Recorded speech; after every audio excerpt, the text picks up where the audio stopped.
Bueno, para el Centro de Estudios para la Democracia Socialista es un verdadero honor recibir a la profesora Brenda Yepes, su directora del Consejo de Desarrollo Científico y Humanístico de nuestra Universidad Central de Venezuela, poeta además, y amiga de Sueños y Esperanzas. En verdad que gracias por asistir, gracias por conectarnos con un tema que es vital en este tiempo venezolano, que va a tener repercusiones en las próximas décadas y que va a implicar una línea de pensamiento que conlleve una línea de políticas públicas que permita avanzar en el desarrollo de este tema tan complejo como es la migración. Nosotros nos sentimos de verdad complacidos de tenerte, de poder contar contigo y tu conferencia pues esté dentro de nuestra línea de publicaciones dentro de la página web, y esperamos que no sea la última, sino además el inicio de una relación académica contigo y con el Consejo de Desarrollo Científico y Humanístico. Muchas gracias por venir. Bueno, muchísimas gracias, Elías. Muy buenos días a todos y a todas. Hoy es martes 28 de mayo de 2024. Vamos a dar inicio a esta jornada. Esta es la conferencia ya número 9, Brenda, de este ciclo de investigaciones en curso. La profesora Brenda Yepes Martínez, además de lo que ya nos comentaba Elías, tiene un postdoctorado de la Universidad Sorbona Nouvelle y un doctorado en demografía con máxima mención cum laude y doctorado europeo de la Universidad Autónoma de Barcelona, España. Es magíster en estudios territoriales y de la población, especialista en análisis de datos en ciencias sociales. Recientemente, el 4 de mayo, si no me equivoco, alcanzó el escalafón titular en la Universidad Central de Venezuela, miembro fundadora de la Red Latinoamericana Prodatos y de la línea de investigación, población y sociedad del doctorado en ciencias sociales en la Universidad Central de Venezuela. Ha formado parte del Consejo Directivo de la Asociación Latinoamericana de Población y en la actualidad es miembro de comités editoriales de revistas científicas como Ediciones de la Universidad Sorbona Panteón y de la revista del CELADE CEPAL de las Naciones Unidas. Tiene diversas publicaciones en revistas nacionales e internacionales y ha recibido la condecoración académica más importante de la UCB, la Orden José María Vargas, así como también el Premio Científico Fernand Braudel, entre otras. Un honor. Somos, además, compañeros de promoción, Brenda. Es de verdad un honor tenerte aquí. La conferencia de la profesora Brenda Yepes lleva como título El efecto quantum y tempo de la migración venezolana. Y, bueno, sin más, queda en el uso de la palabra, Brenda. De nuevo, muchísimas gracias. Vamos a poner aquí a tono la presentación. Gracias, Reinaldo. Bienvenidos todos. Gracias al CEDES por la invitación, en especial a Reinaldo Uturriza y a Elías Agua, compañeros de vida, compañeros de la universidad, y en honor a ello, pues, cómo no aceptar esta invitación. Hoy les traigo esta conferencia que habla sobre el tempo y el quantum de la migración venezolana. Nosotros vamos a tocar diferentes aspectos de este fenómeno. El objetivo de nuestra presentación hoy es analizar la dinámica de la migración venezolana. Vamos a ver un poco la variación de los flujos, los stocks, las tendencias y los destinos de los migrantes. Se presenta un abordaje histórico para comprender realmente lo que pasa en la actualidad, y vamos a ver las limitaciones de las fuentes de informaciones oficiales en la actualidad. Entonces nosotros vemos aquí que esta presentación está estructurada en 4 grandes partes. La primera es introducirles de dónde venimos, introducir esa breve historia de la inmigración venezolana del siglo XX. Va a ser muy rápido, pero es necesaria para comprender por qué ciertos flujos salen tan rápido luego. La segunda parte es sobre la emigración venezolana a principios de este siglo XXI y cuál es su tempo en comparación con el tempo de otras migraciones. Allí vamos a ver una primera ola que lo he denominado conjuntamente con otra autora de un artículo, Jennifer García, que se llama Los emprendedores autofinanciados, aquellos que salieron entre el 2003 y el 2014. Luego una segunda ola que lo hemos definido como emprendedores improvisados a partir del 2015. ¿Cómo ha cambiado un poco la estrategia de las políticas migratorias en nuestras Américas? Y la tercera parte trata sobre el cuánto. ¿Cuántos son los migrantes venezolanos fuera de Venezuela? Esa migración venezolana que se pone en cuestión en términos de número. ¿Cuáles son las fuentes de datos? ¿Cuáles son los datos oficiales que nos permiten acercarnos a esos números y cuáles son sus alcances y limitaciones? Y finalmente, la última parte trata sobre el impacto estimado de la emigración en la estructura y la composición de la población venezolana. ¿Cómo cuantificar esto en estos momentos? Entonces, comienzo por la primera parte, que es, la he disfrutado mucho porque es una investigación de demografía histórica que comencé hace algunos años, y podemos comenzar con mediados del siglo XX. Ya empezaban a llegar muchos inmigrantes por unas políticas publicitarias que tenía el gobierno en ese momento, y la falta de control de inmigrantes lleva a Juan Vicente Gómez a comentar lo siguiente. Él dice: es preferible, textual, llevar con lentitud el acogimiento de extranjeros en calidad de inmigrados que exponer a la nación a ser invadida por elementos no verdaderamente aptos para las labores industriales que necesitamos. Estos son textos de mensajes presidenciales que podemos corroborar en el tomo 4, de mensajes presidenciales entre 1910 y 1939. Pero aquí quiero hacer un punto o colocar el acento en una pequeña vergüenza histórica para mí, al encontrarme que en 1936 hay un artículo 5 en una ley que se promulga sobre inmigración y colonización y privilegia el número de inmigrantes solamente europeos. Ellos quieren solamente que lleguen los blancos. Y en ese artículo 5 se excluye también, a la sorpresa de todos, y está en forma textual, a los mayores de 60 años de edad, a los lisiados, a los idiotas, a los dementes, a los gitanos, a los boneros y a aquellos que propicien ideas contrarias al gobierno. Esto lo pueden encontrar en la compilación legislativa de Venezuela, ediciones Andrés Bello, en el tomo 2 de 1952.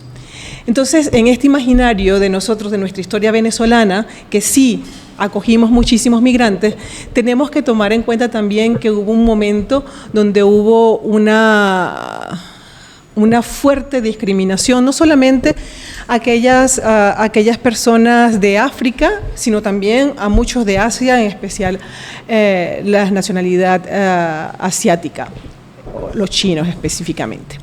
En este cuadro que les presento aquí fue una recomposición de muchísimas fuentes, y aquí por origen podemos ver el efecto de esta ley. Pues vemos que hay muy pocos migrantes de África, imagínense. O sea, tenemos 17.000 de origen europeos y tenemos solamente 85 de África, y también de otros lugares como Asia, y cómo se privilegia la entrada de ciertas nacionalidades.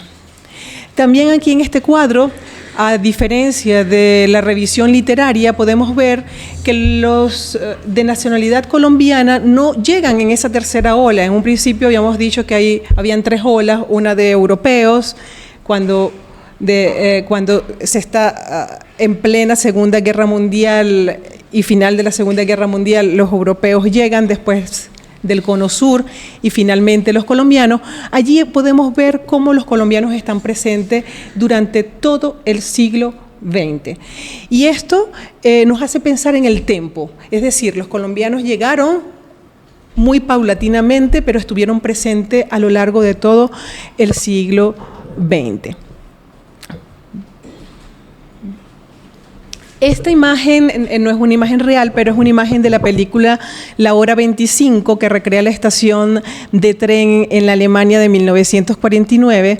Es una película basada en una novela homónima de Constantin Virgil y refleja justo ese momento, cuando se pagaban múltiples publicaciones y se hacía publicidad para venir a Venezuela. Fíjense cómo en esta estación del tren pues estaba el afiche de Venezuela, Homeless, Venezuela welcomes you. ¿Okay? En ese sentido, empiezan entonces, tomando en consideración todo este llamado, empieza a llegar muchísima más gente, muchísimas más inmigrantes.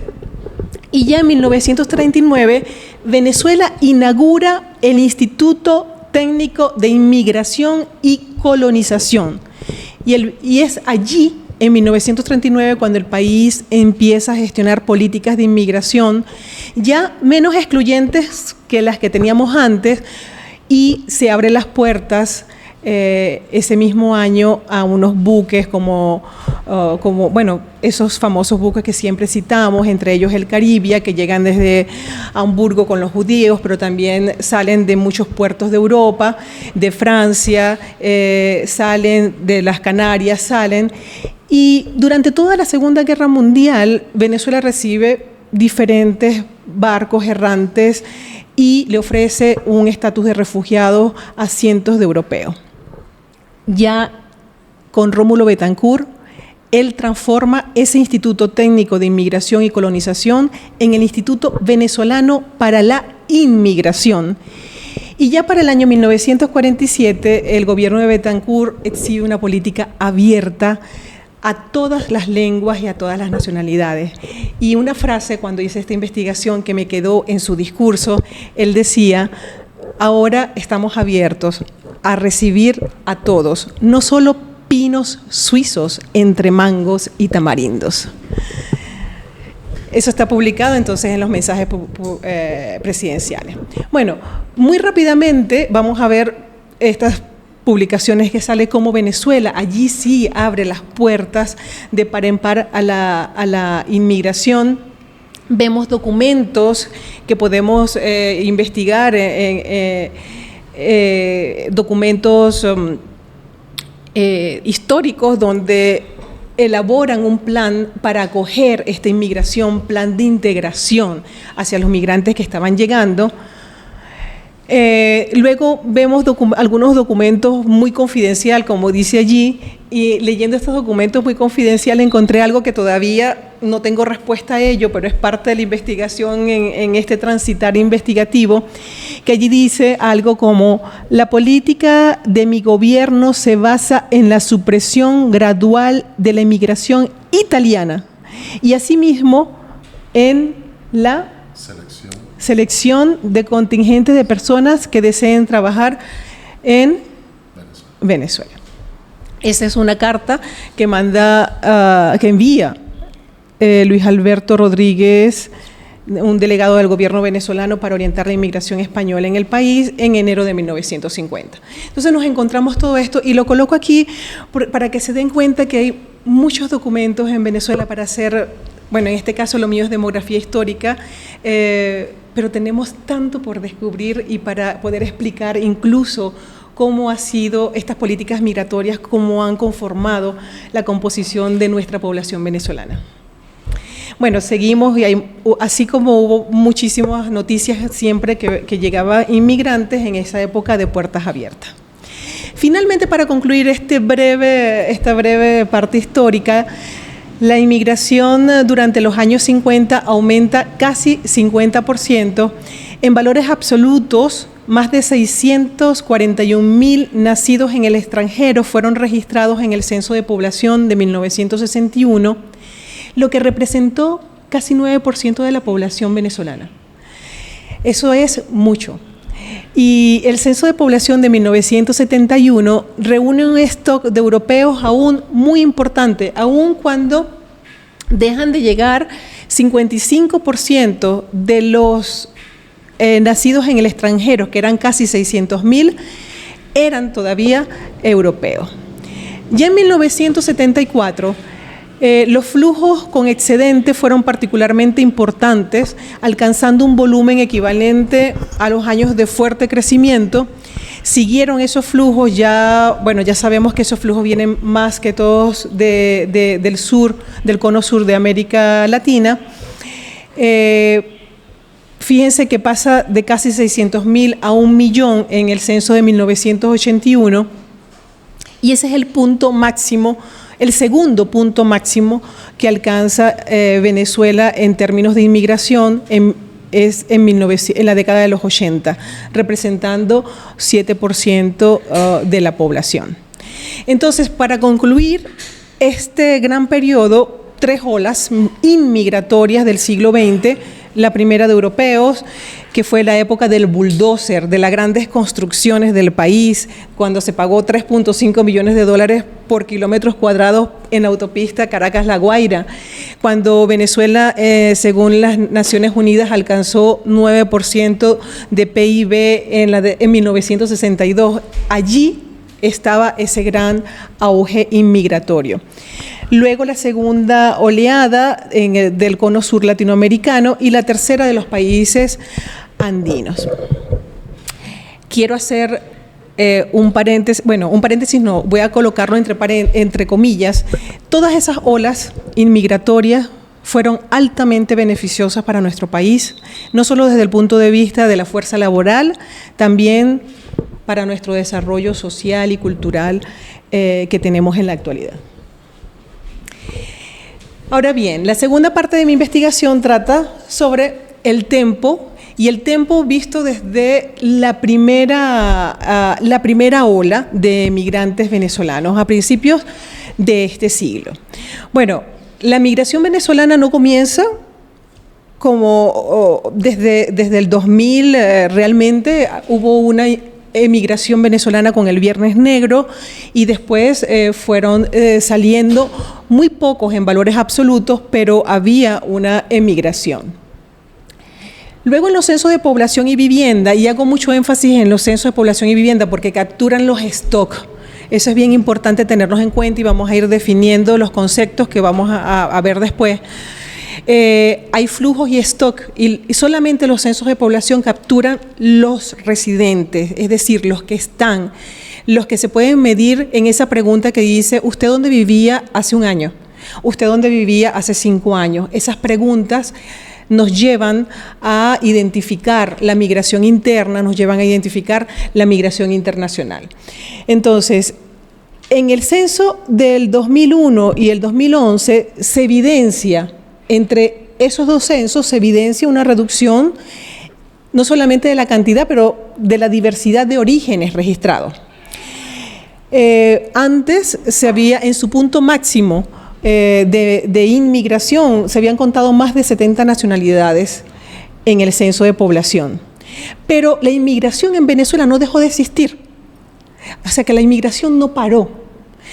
Siguieron llegando inmigrantes cubanos, chinos, rusos, sirios, iraníes y otras nacionalidades que se ven allí en el censo de población del 2011. Ese censo de población registra exactamente en valores absolutos 1.156.581 inmigrantes, es decir, que representaba el 4% de la población venezolana, de la población nacida en el extranjero en Venezuela. Lo que pasa a partir del 2016, entonces, es un cambio en las tendencias. Venezuela pasa a ser de un país receptor a un país expulsor en términos, hablando conceptualmente, en términos de Naciones Unidas, como un país acoge, un país expulsa, un país recibe, etc. Vamos a las grandes corredores. Mire, aquí nosotros podemos ver, si señalamos, por ejemplo, Venezuela, me permite, Reinaldo, un momentito, solamente, si señalamos aquí, podemos ver República Bolivariana de Venezuela. Estos son las salidas que tenía Venezuela hacia España. Pero podemos comparar también lo que tenía otros países, como por ejemplo Ecuador en ese momento, o como la diversidad, por ejemplo, de Perú, que se iba, fíjense, la línea se va a diferentes países, se va para España, se va también para otros países de Europa. Entonces podemos ver que en el 2015, según la Organización Internacional para las Migraciones, Venezuela era el segundo país suramericano con mayor inmigración, y concuerda con lo que les acabo de decir del censo, ¿se acuerdan? Y después de Argentina, con mayor inmigración, porque habían dos focos de inmigración en América Latina, que era Argentina y Venezuela. Y el segundo país con menor emigración, 1.9 después de Brasil, hasta el 2015. Lo que pasa entonces después del 2016 es un cambio en la dinámica migratoria del país, y podemos observar qué es lo que pasa con las cifras y cómo se miden, y en esta salida de venezolanos, cómo se arreglan los países con sus políticas migratorias para poder medir esto. Pasamos entonces de una primera ola de emprendedores bienvenidos, aquellos que salieron con muchos recursos financieros o profesionales, incluso muchos estudiantes de Cadivi. Toda esa primera ola fueron muy bienvenidos porque llevaban recursos, ¿okay? Después viene nuestra segunda ola sigo denominándolo emprendedores, pero de esta manera más improvisado. Este cuadrito que les muestro a continuación en términos de posición de países y la diferencia entre el 2015 y el 2017, nosotros vemos que, por ejemplo, Colombia aumentó de 48.000 a 600.000. Pero en la Migración Colombia, en su publicación decía, de estos venezolanos que estamos recibiendo en este momento, 40% de ellos tiene doble nacionalidad. Es decir, es la inversión de los flujos que habían en Venezuela anteriormente. 30% son venezolanos y 30% son colombianos. Eso es una declaración de Migración Colombia en el 2018. Eso es un perfil de inmigrantes que sale entonces entre el 2017 y el 2018. Ahora bien, este es el mapa que se muestra sobre la gran diferencia que hay desde el 2015 hasta el 2018-2019, y esto es de fuente de la Organización Mundial para las Migraciones en el 2018. Tenemos que ver que esta cuantificación, si bien es cierto que salieron muchos venezolanos, esta cuantificación es una cuantificación que se hace en un contexto de respuesta inmediata de los países. Recordemos, si vimos en el gráfico anterior, donde vimos las grandes tendencias de América Latina, son unos países que históricamente han expulsado, hablando desde conceptualmente, que han tenido una historia de emigración, que se encuentran en un momento que reciben a venezolanos y no tienen institutos, no tienen una política migratoria establecida, no tienen oficinas de inmigración. Es decir, tienen un aparataje para seguir la inmigración que estos países tienen, pero no tienen un aparataje para poder medir y tener los conceptos más claros en términos de recibir inmigrantes.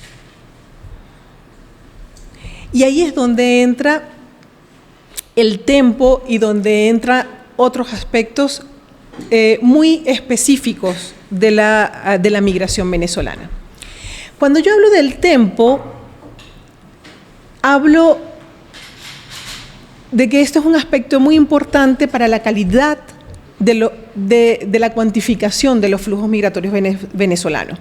Por ejemplo, nos referimos al tempo como el momento de la migración y también, y no tenemos que olvidar eso, también del intervalo que hay entre las migraciones sucesivas. Eso es bien importante porque una de las características principales de nuestra migración es que tiene una alta movilidad. No es como esos corredores migratorios que teníamos siempre entre México y Estados Unidos. Se contabilizan en Estados Unidos y están en Estados Unidos. Colombia, Venezuela. Lo vimos aquí en los censos de población, los stocks están en Venezuela y se quedan en Venezuela. La migración venezolana tiene una alta movilidad, entonces sale por 1.200 puntos fronterizos desde Colombia, unos que son irregulares, y llegan a Colombia, pasan a Ecuador, pasan a Perú, se van a Chile, regresan de Perú y se van a Uruguay, o regresan a Venezuela en un contexto de COVID, y esta movilidad es muy difícil de cuantificar.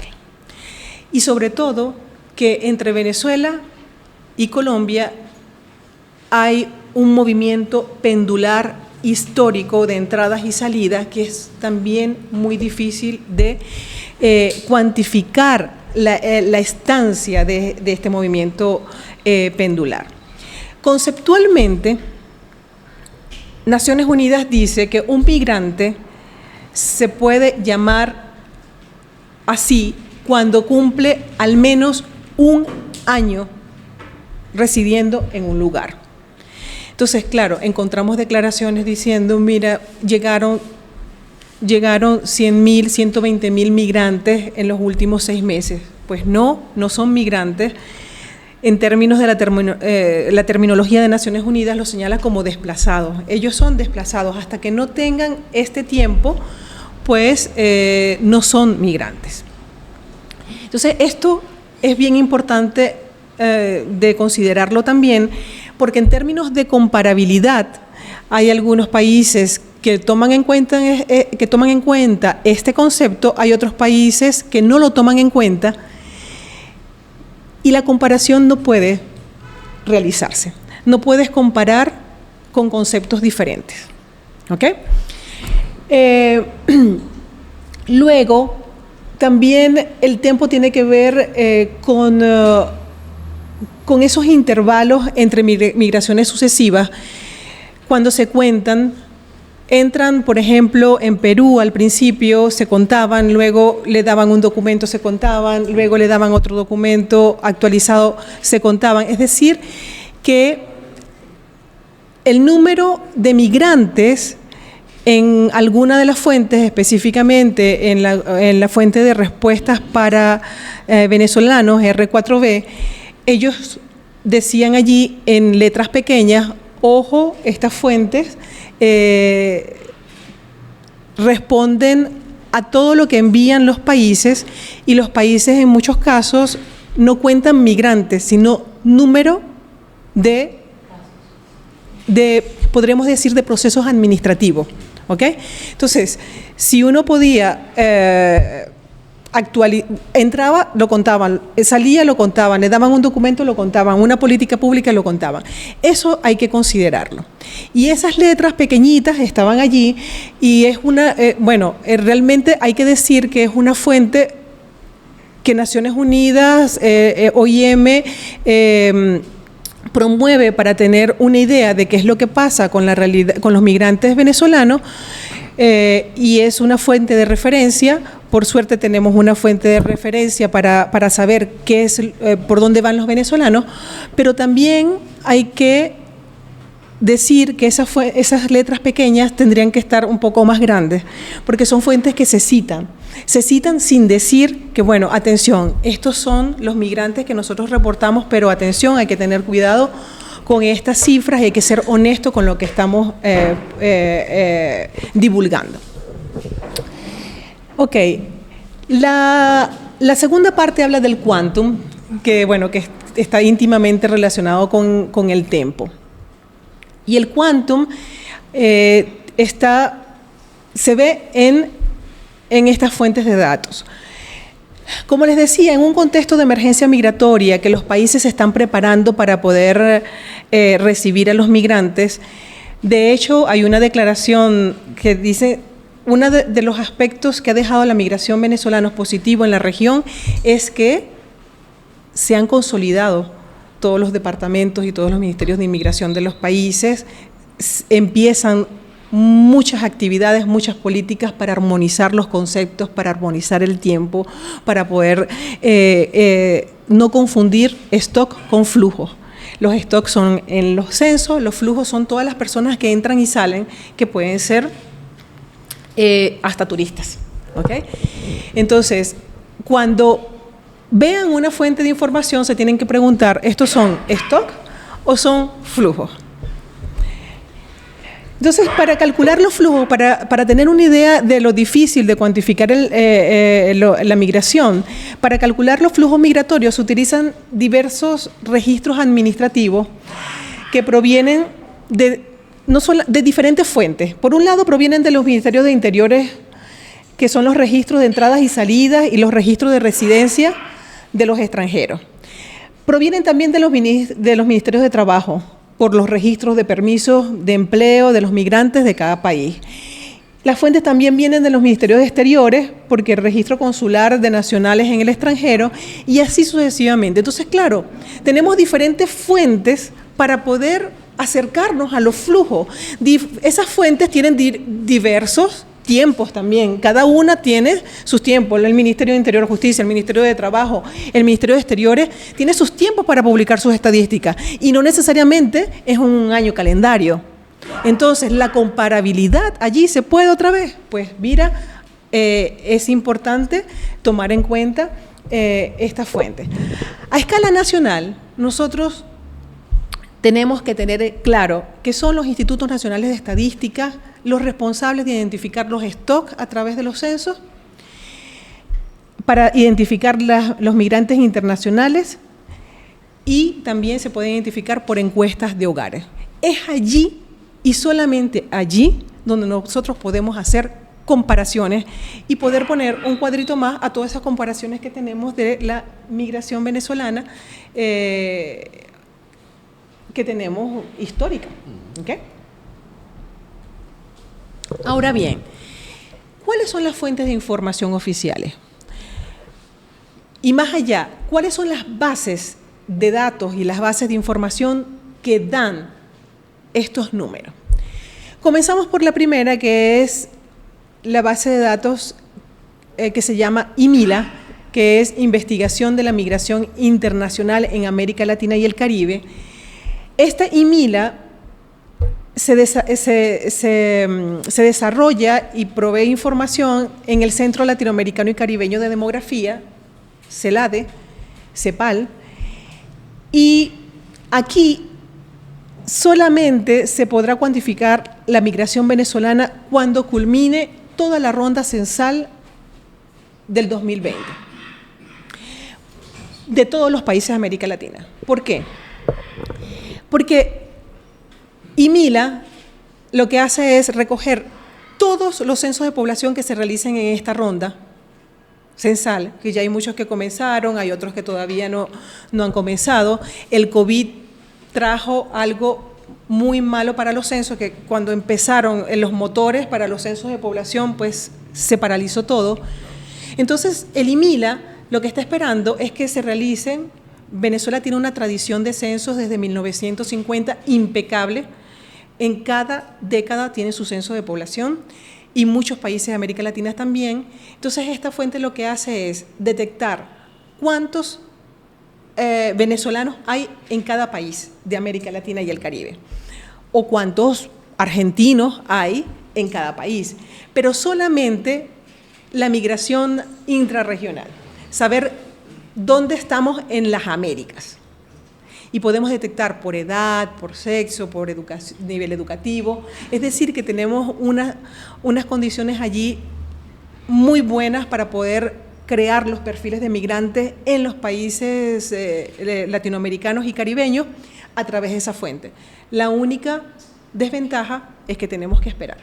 ¿Lo podemos hacer con los otros censos? Sí, ustedes pueden meterse en IMIL y pueden hacer cualquier cantidad de cuadros detectando la migración en cualquier país, porque son allí los stocks, las nacionalidades que hay en cada país de las Américas. Luego está la segunda fuente de información, que se llama Sistema Continuo de Reporte sobre Migración Internacional en las Américas. Y esa fuente, que se llama SICREMI, es manejada por la OEA y la Organización para la Cooperación y el Desarrollo, OCDE. ellos en realidad no producen información, ellos lo que hacen es publicar informes, pero sus informes toman las tendencias de la migración internacional que llegan a las Américas desde otros países y lo que está interno. Es decir, que ellos dan un panorama, pero no podemos tener ese desglose de datos, microdatos, que son los indispensables para nosotros poder saber con exactitud qué es lo que pasa. La tercera fuente de datos son las encuestas de monitoreo de flujos de la matriz de seguimiento del desplazamiento, las famosas DTM. Estas encuestas empezaron en el 2016 para hacer seguimiento de los flujos venezolanos en espacio fronterizo y de tránsito. Estas encuestas realmente se posicionan donde están las poblaciones más vulnerables, un poco para ver cómo cambia el perfil de esa migración. ¿Qué es lo que está llegando? Y solamente se ubican en espacios de paso por lo general, inmigración irregular, inmigración más vulnerable, ¿ok? Pero nos da una idea de cuáles son los cambios de ese perfil de migrante. Y finalmente, estoy hablando de fuentes oficiales, ¿ok? Finalmente está esta plataforma regional de coordinación interagencial de refugiados y migrantes de Venezuela, que es muy famosa, la OR4B. Es muy famosa, ¿por qué? Porque recopila datos continuamente, porque está actualizada continuamente y es el único referente de actualización continua.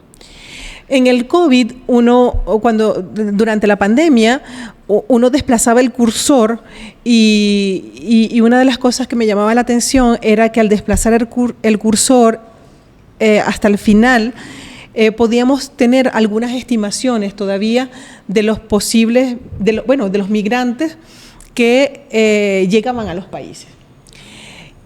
Estas estimaciones son muy sensibles a los cambios los cambios que pueden ocurrir, por ejemplo, el mismo COVID.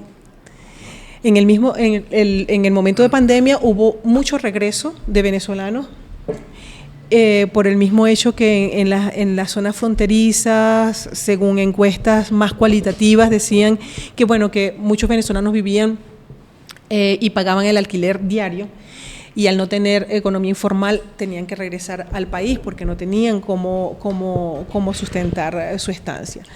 Entonces, allí hay que colocar el acento que todas esas estimaciones tienen que estar permanentemente vigiladas, examinadas, porque no puede ser unas tendencias y seguir esas tendencias sin estar cerca de qué es lo que está pasando en realidad, ¿ok? Entonces, allí yo coloco que representan la suma de migrantes, refugiados, los solicitantes de asilo, todos estos reportados por los gobiernos, pero no necesariamente implican identificación individual ni registro de cada individuo, es lo que les comentaba anteriormente, ¿ok? Tienen un grado de estimación y la web lo indica, yo diría que lo debería indicar mejor, y debería de prever esos acontecimientos que llegan imprevistos antes de hacer estimaciones más a mediano plazo. Fíjense que esa es la mayor fuente de información por este tema de actualización, y coloqué, seguí los números de esta fuente, los iba colocando en el 2015, los tengo cada año, pero coloqué el 2015 y el 2019 para hacer una comparación con la otra fuente que es del Population Division de las Naciones Unidas y que habla de los stocks. ¿Ok? Porque la idea es comparar, estamos hablando de brazos de las Naciones Unidas, pero el Population Division habla de los stocks y tiene su recolección de datos que permite la comparación. Entonces, fíjense las grandes diferencias que hay. Por ejemplo, en el 2019 R4B señalaba, por ejemplo, que en Canadá y Estados Unidos habían más de 3.600.000 venezolanos, y en el Population Division exactamente la base de datos es la International Migration Stock, declaraban que había 1.800.000. ¿Okay? Entonces, claro, allí hay una gran diferencia. De 3.600.000 a 1.800.000 hay unas grandes diferencias. Pero también vemos que hay en algunos números da casi que exactamente igual o igual, que es muy difícil probabilísticamente, hablando, haciendo la cocina de proyecciones, es muy difícil que salgan estos números también muy redonditos, como bueno, en República Dominicana hay 30.000 o en Trinidad y Tobago hay 21.000 exactos. ¿Okay? Entonces vemos estos aspectos que nos llaman la atención y que nos da la impresión que realmente estamos ante una situación de recolección de datos donde hay muchísima dificultad de ser más precisos y de poder comparar estas fuentes. Este gráfico lo realicé tomando como en consideración esta Migration Database, es la última que ellos han publicado, es lo más preciso que he encontrado, y pues ustedes ven allí la migración mayoritariamente se va a Colombia, Perú, Chile hasta ese año, y después cómo se reparte en los otros países. Perdón. Entonces, en términos de stock, fíjense, estoy hablando de stock, no de flujo, en términos de stock, esto es lo que nosotros pudiéramos mostrar como una fuente de datos oficial.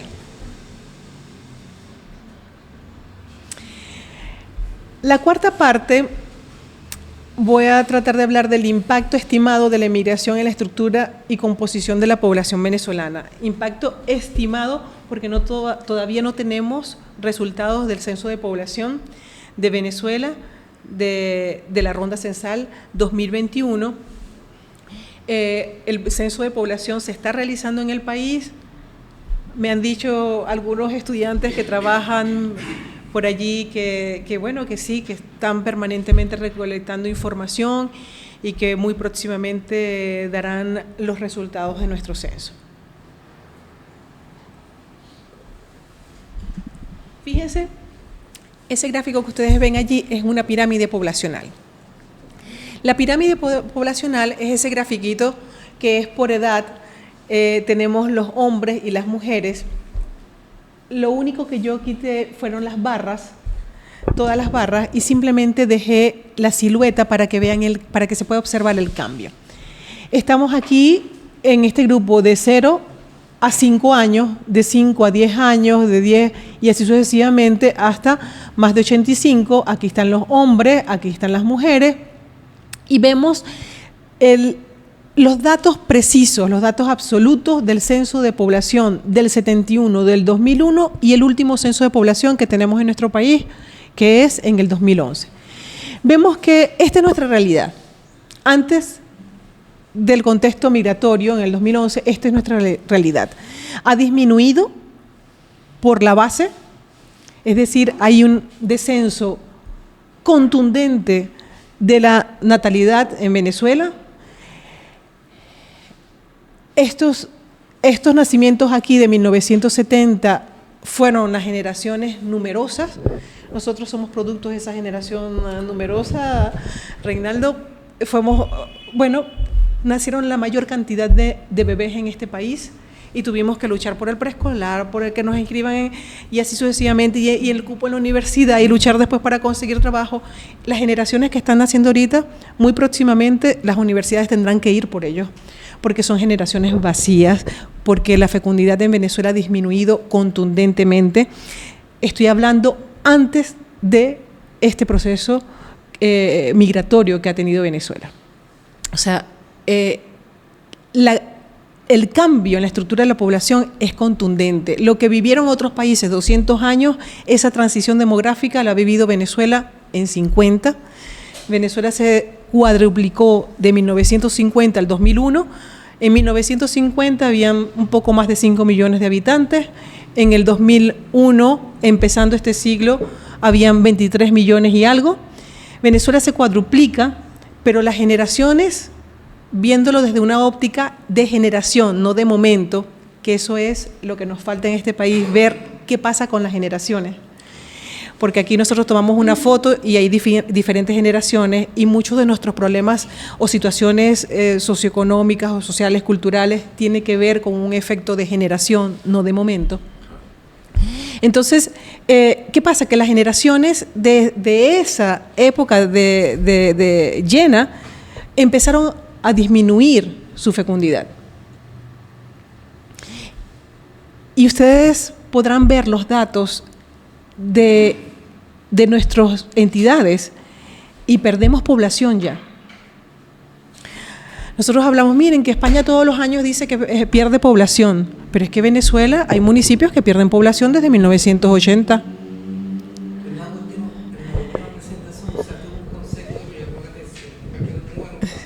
Sí.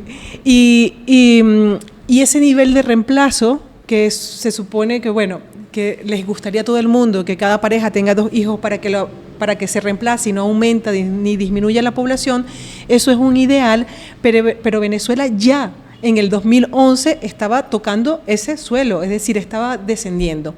Pero no solamente Venezuela, sino podemos, mira, Brasil, la fecundidad de Brasil este año es más baja que la de Irlanda.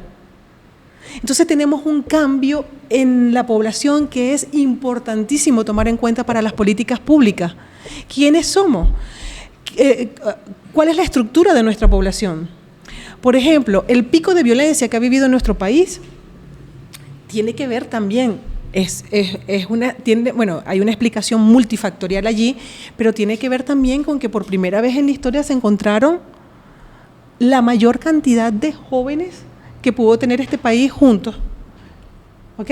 Y que hay que darle respuestas con políticas públicas para insertarlos en educación y en primer empleo, etcétera. Entonces nosotros vemos en esta pirámide poblacional el cambio contundente de la población. La base se reduce, nacen menos niños, se ensancha la base de la población económicamente activa y la población adulta mayor empieza también a ser un poco más numerosa. Eso es hasta el censo del 2011. ¿Qué pasa con la estructura de la población con este censo que estamos esperando con los resultados? ¿Cuál es el efecto que ha tenido la emigración de los venezolanos en esto? ¿Acaso hemos rejuvenecido Colombia con nuestra población económicamente activa y nos hemos envejecido? ¿Por qué? Porque la razón de dependencia, que es ese bono demográfico, el bono demográfico tiene que ver con una razón de dependencia. Todos aquellos que están en edad económicamente activa, relacionados con los que están en económicamente inactivos, que son los menores de entre 0 y 14 años y más de 65 años. Entonces, esa relación, si la población económicamente activa ha salido en mayor cantidad de nuestro país, si nosotros logramos saber cuántos, nosotros entonces podremos decir, ¿acaso todavía nos queda una colita de ese bono demográfico? ¿O acaso nos estamos ubicando ya con un porcentaje de población adulta mayor y un cambio rápido en estas tendencias poblacionales? Para que sea un país con una población adulta mayor en términos de composición de la población, es más del 16% de la población. ¿Acaso lo tenemos? No sabemos todavía, estamos esperando nuestro censo de población. Entonces, en esta pirámide ustedes ven el censo del 2001 es la sombreada en gris, y la del 2011 es la verde. Fíjense cómo ya la estructura de la población ha cambiado. Y esto es fundamental para visibilizar, la estructura de la población es fundamental para las políticas públicas gubernamentales. Se tiene que visibilizar a quiénes nos estamos dirigiendo, quiénes tenemos en el país. ¿Okay? Porque antes podían crear muchísimos preescolar, pero ahora no necesitamos tantos preescolares. ¿Okay? Y así sucesivamente. Estoy hablando de Venezuela, pero ahora vamos a las diferencias significativas que pueden haber a lo interno de Venezuela. Las diferencias territoriales nos dicen mucho y cada municipio habla de una manera diferente. Entonces, yo no les puedo aquí mostrar más que el Censo de Población y Vivienda del 2011, que es nuestro último censo de población. ¿Por qué? Porque nosotros tenemos que utilizar las estadísticas oficiales. ¿Okay? Porque las estadísticas oficiales tienen un respaldo internacional, tienen una armonización que se ha estudiado, tiene un seguimiento por Naciones Unidas a través del CELADE y son esas las que podemos comparar. ¿Okay? Entonces, allí nosotros vemos diferencias significativas tomando en cuenta solamente los municipios del Distrito Metropolitano de Caracas. Vemos cuáles municipios tienen más población económicamente activa o cuáles más envejecidos. Pero esto es en el 2011. Es decir, que si nosotros vemos este gráfico, por ejemplo, yo me imagino este gráfico, es la tasa específica de fecundidad de todos los municipios del Distrito Metropolitano de Caracas. Fíjense esto tan extraordinario. Ustedes ubiquen aquí, miren, ¿quiénes son las chicas? Estas son las mujeres entre 15 y 24 años que tienen más niños. ¿De qué municipios son? El morado es Sucre y el rojo es Libertador. Y esto significa que esta punta que está aquí son las otras mujeres que están en los otros municipios, que son Chacao, El Hatillo, Baruta, y lo que han hecho es posponer su maternidad. ¿Ok? Posponen su maternidad y estas mujeres de estos dos municipios, Libertador y Sucre, lo tienen a más temprana edad. Pero fíjense que los niveles también juegan. ¿Qué pasa en esos municipios tomando en consideración la emigración venezolana? ¿Por qué? Porque si nuestra emigración venezolana según el seguimiento de la matriz, de la fuente que les comenté, hubo un momento que dice, el perfil está cambiando. Primero llegaban los hombres jóvenes, después están llegando las mujeres, pero después estamos viendo que llegan hombres y mujeres juntos. Y ahora estamos viendo que los niños están pasando. Todo ese perfil uno lo puede seguir en la página web con informes solamente de esta fuente, de la matriz de seguimiento. Y ese perfil nos habla de que bueno, si están saliendo personas jóvenes económicamente activas con sus niños pequeños o embarazadas. Estaba viendo en un reporte del DANE en Colombia que tenían registrado 176,000 y algo niños que han nacido de madres venezolanas. Y Colombia ha actuado muy inteligentemente. Ellos le dan la nacionalidad automáticamente a ese bebé que nace. Son colombianos. El papá y la mamá no, pero a los niños sí. Claro, esos son unos niños que realmente rejuvenecen a Colombia y son unos niños que crean una identidad colombiana y que van a ser población económicamente activa para Colombia. Está también Venezuela, que pudiera decir, bueno, todos esos niños nacidos en Colombia también son venezolanos porque son de madre venezolana, vamos a agilizarle todos los papeles para que tengan esa doble nacionalidad. Es importante porque esos 100 y pico mil de bebés debieron de haber nacido aquí. Entonces, ¿cuáles son esas estimaciones futuras que prevé las fuentes oficiales, en este caso Naciones Unidas? En este primer gráfico es la población total. Ustedes ven que ellos han estimado una caída en la población por la emigración, ¿verdad? Pero sus proyecciones, si ustedes ven este balance, esta es la caída, si ustedes ven justo para estos años, la proyección de Naciones Unidas, específicamente del Population Division, del DESA, prevé una recuperación de estas tendencias. Prevé que la gente regrese. Y eso es lo que se ve allí. Esos son sus escenarios. No hay otro escenario. Ellos no muestran otro escenario. Ellos muestran el escenario de regreso. Incluso aquí ustedes ven en este gráfico que son el saldo migratorio, que es simplemente la diferencia entre los que salen y los que entran. nosotros teníamos siempre un saldo migratorio positivo porque siempre venía muchos inmigrantes y allí lo tuvimos o lo tenemos negativo, pero ellos prevén que este saldo migratorio suba y se recupere la tendencia que nosotros teníamos anteriormente. En términos de políticas públicas, ¿qué nos interesa a nosotros? Ver cuál es la estructura de la población. Y eso es lo que ellos prevén aquí. Fíjense, ellos prevén que sí, que en efecto sigue descendiendo ese grupo que se ve ya en las pirámides de población de Venezuela, que desciende. Ellos prevén, esta línea es el tendencial, esto es como un techo. Imagínense que pase algo, que las mujeres empiecen a tener niños, que le den algunas políticas públicas de incentivo y que se animen a tener niños. Entonces este es el límite superior y este sería el límite inferior. Entonces estas son las tendencias, en efecto dicen que sí, que en esta próxima década seguirá descendiendo, que esa población económicamente activa que ha caído, ellos prevén que regrese y que vaya aumentando efecto inercia demográfica por esas generaciones llenas y su reproducción y su generación siguiente. Y los jóvenes también prevén una recuperación y, como en todos los países, prevén un aumento de población adulta mayor. Esas son las estimaciones según Naciones Unidas. Ellos hicieron unas estimaciones para el año 2023 y fíjense que en América Latina la tasa de crecimiento que ellos prevían era 8.9, vamos a decir 9% en el 2018.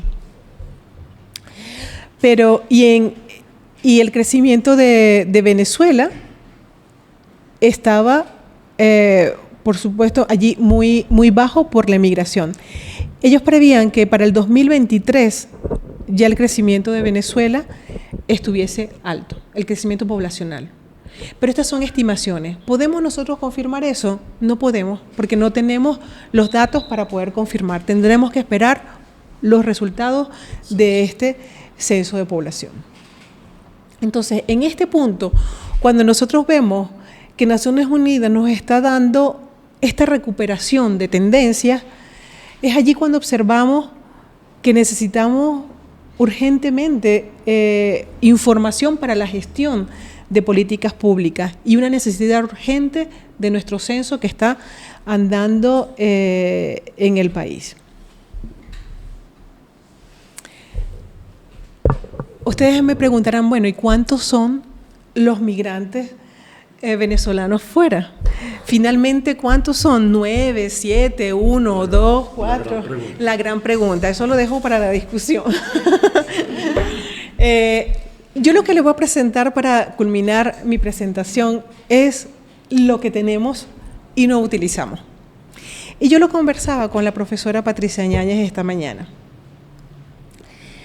Hace algunos años, con el Fondo de Población de Naciones Unidas y el INE, nosotros realizamos las primeras proyecciones de hogares oficiales de América Latina, y Venezuela fue el primer país a realizar estas proyecciones.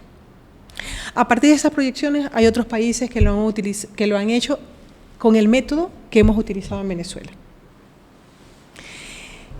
Y esas proyecciones están por entidad federal, están al horizonte 2030.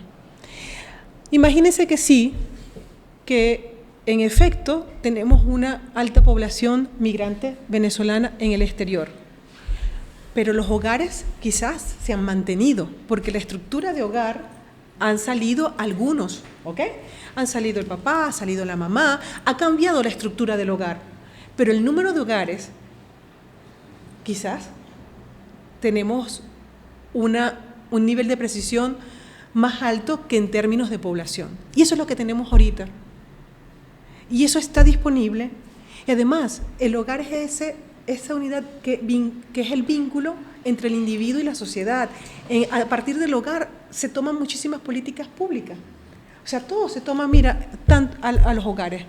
Mira, las vacunas que envían para las entidades, para los diferentes estados, el número de viviendas que se debe construir, a través de cuántos hogares se van a crear, se están creando, están allí año por año. Si ustedes quieren saber, por ejemplo, un techo, imagínense que se hayan ido muchos, pero un techo de lo que nosotros podríamos tener, ustedes quieren saber, por ejemplo, en el Distrito Capital, ¿cuántas personas adultas mayores viven solos? En momento de COVID tenían la información. ¿Cuántas personas, supongamos, con hogares, mujeres en hogares monoparentales, que son los más vulnerables, las mujeres solas con sus niños, cuántos hogares hay? Están allí. Entonces, es actuar con conocimiento de lo que está, porque si bien es cierto, no tenemos una certitud del número, pero sí tenemos una certitud de los hogares. Bueno, una certitud entre comillas, porque puede haber un hogar que se haya desaparecido porque haya migrado completamente el hogar. ¿Okay? En todo caso, allí están disponibles esas proyecciones de población, de hogares que se basan en proyecciones de población, porque son proyecciones derivadas, pero que son de hogares y muchas políticas públicas se debe realizar a partir de allí. El Ministerio de Vivienda debe tomar en cuenta las proyecciones de hogares porque te indica cada año cuántos hogares se van a crear para el ordenamiento territorial, para los servicios públicos, para el transporte público, para incluso políticas públicas específicas. Están allí, busquen 2024 y está el número de hogares. Entonces eso lo tenemos y lo podemos utilizar. A la final tenemos que buscar todas las posibles estimaciones que nos den luces para tomar las mejores decisiones en pro de mejorar la calidad de vida de todos y todas en Venezuela. Muchísimas gracias por su atención.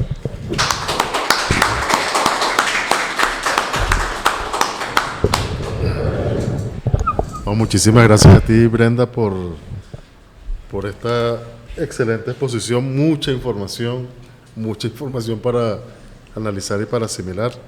Ok, buenos días y sean bienvenidos todas y todos. Y una vez más, bueno, Brenda, aquí nos volvemos a encontrar. Y yo voy a hacer una preguntita. Yo iba a hacer dos, pero ya me las contestaste ahí en la presentación.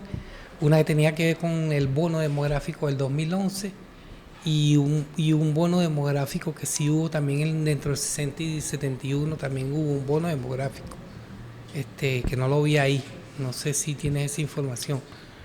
Pero la pregunta mía como tal radica en lo que en la última presentación que tuviste, que hablaba de la huelga de vientres. Uh-huh. Y que era, tú explicabas que era cuando las mujeres dejaban de tener hijos o emparentarse por un momento de migración, de salida del país. Eso no, o sea, no me quedó claro esa vez y no lo pude preguntar tampoco, que fue en tu trabajo de ascenso. ¿Qué será?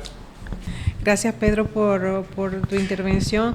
En efecto, claro, en la conferencia pasada yo hablé de muchos otros ámbitos, porque era la conformación de familias, los hogares, la transformación de los hogares que ha tenido Venezuela a lo largo del tiempo y cómo ha incidido la fecundidad, la mortalidad, la migración, es decir, todos esos temas demográficos y parademográficos.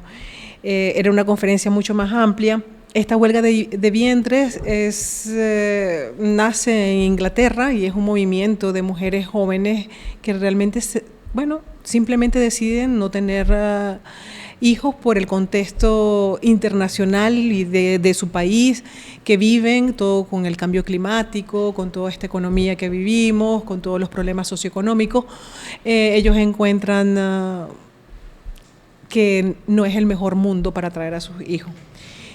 Entonces, claro, hay una allí una tendencia que las critica fuertemente. Y existen estas personas que dicen, mientras ustedes dejan de tener hijos, las inmigrantes tienen los hijos. Entonces, realmente hay allí toda una discusión de mucha discriminación también, pero también el derecho, hay una discusión también el derecho de la mujer de tener o no tener hijos. Es decir, es exactamente lo mismo. Cuando salió la pastilla anticonceptiva en 1962, fue el primer momento de la historia que la mujer pudo decidir si tener o no tener y cuántos hijos tener. Estamos hablando de 1962. Entonces, en ese momento también se criticó mucho a la mujer, a esos métodos, etcétera. Pero en este caso, con esta huelga de vientres, pues fíjense, hay un crecimiento poblacional mundial, pero todas las estimaciones dan en que esto es producto de una transición demográfica y que el cambio demográfico es hacia la disminución de la población. Es decir, ahorita crece por inercia demográfica. Yo tengo un artículo que dice el mito de la sobrepoblación en Caracas, pero aquí en Caracas, o sea, si contamos las personas que viven en el distrito podemos decir distrito metropolitano de Caracas, realmente Caracas, el distrito metropolitano de Caracas pierde población. Ya en el 2011 estaba en 0.7 su tasa de crecimiento. 0.7, es decir, que estaba casi que no crecía. Es evidente que ahorita pudiéramos encontrarnos o bien esa tendencia más profunda o bien una recuperación, porque también uno observa que hay unos movimientos de inmigración interna, es decir, el vacío que ha dejado la inmigración internacional es ocupada por mucha inmigración interna. Entonces, pues no sabemos, todo eso tenemos respuesta con el censo de población.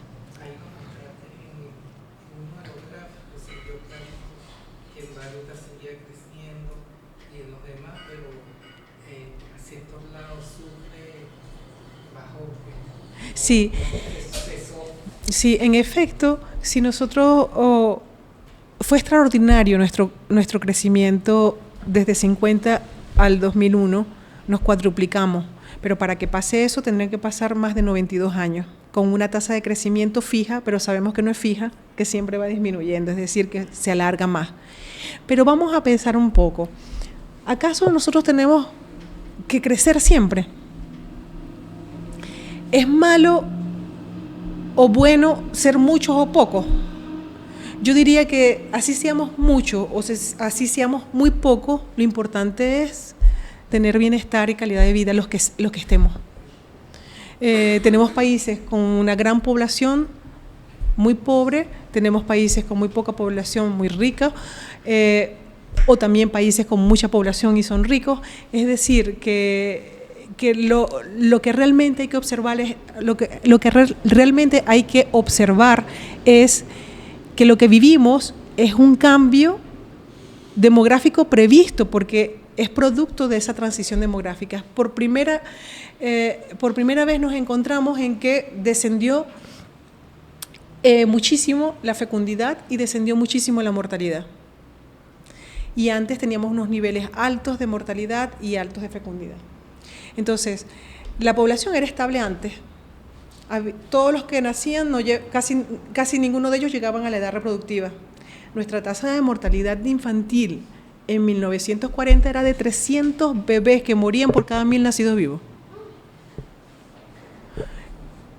Entonces, las mujeres tenían 8 y quedaban con 2 y algunas veces con 1 vivos. Bueno, porque no había no estaba la penicilina, es decir, no había todo esto, estas medicinas que nos beneficiamos. Fíjense, en el COVID salimos a flote porque teníamos el acceso a las medicinas, a las vacunas, a todos estos avances científicos médicos. Entonces la población no crecía, era estable, se morían, nacían y morían y quedaban muy pocos, era estable. Ahora nacen pocos y mueren pocos. Y sigue siendo un poco más estable. Pero lo que ganamos aquí es una revolución reproductiva. Las mujeres no tenemos que tener 8 hijos para que nos queden 2. Existe una altísima probabilidad de que los 2 hijos que uno tenga lleguen a edad reproductiva y tengan una esperanza de vida más alta que nosotros.